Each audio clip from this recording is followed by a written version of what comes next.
Hello, Assalamualaikum warahmatullahi wabarakatuh. My name is AUNI INSYIRAH binti JAMALUDDIN from SMK SERI AMPANG. I'm 16 years old and I love to read books during my leisure time. Today, I'm going to tell you a bit about my favorite book, which is called Belle Takes Flight. This book was written by Katie McCullough and was published in Australia in January 2020 by Scholastic Books. In the beginning of the story, Belle was helping her father fixing a steam balloon that was invented by him a long time ago.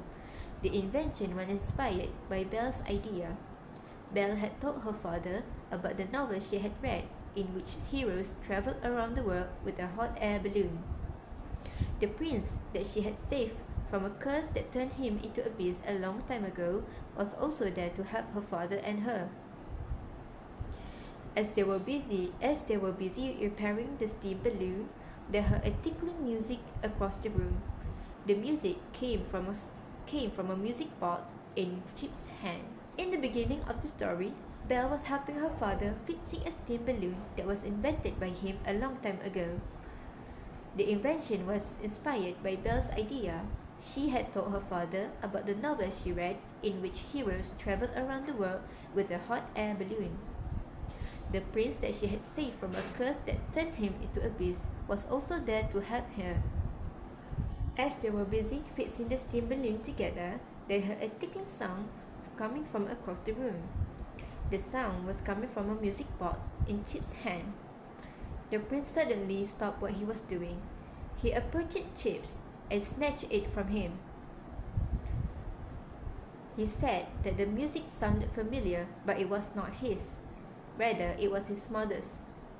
So, he stormed out of the room and locked himself in the back room. Belle was very surprised to see the prince's action, so she thought to herself that maybe the prince had missed his mother. Days had passed, but the prince still hadn't gone out of his room. Maurice and Belle started to get worried. The next day, the prince still hadn't gone out of his room. Belle started calling his name a lot of times, but the prince didn't answer, so she decided to break the door down. Belle was so shocked to see that the room was very empty. The prince was nowhere to be found. The room was very dark. It was almost pitch black. Belle took a magic mirror and said to find the prince. But she saw the prince's magic mirror and quickly told the mirror to show her where the prince is.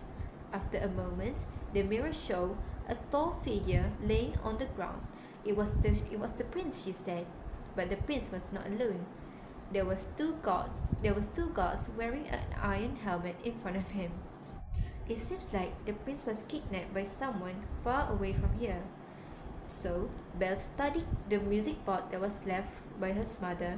It seems like the music box was not from his mother, but rather his aunt, Queen Cecile.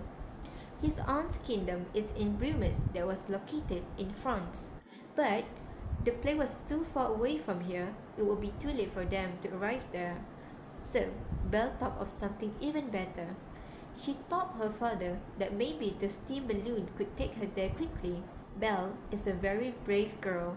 She was so determined and definitely not afraid of a challenge. She was never stopped at nothing to see that the prince is rescued. This was honestly my most favorite book out of all the books I have read. I really love seeing Belle's adventure with her friend to save the prince. I would really love to see more of her adventure since I haven't finished reading it yet. But I would totally recommend you to read this book. It was very well written and it makes me very happy and calm whenever I read this book. Thank you for listening to my book preview. I hope to see you again soon. Bye!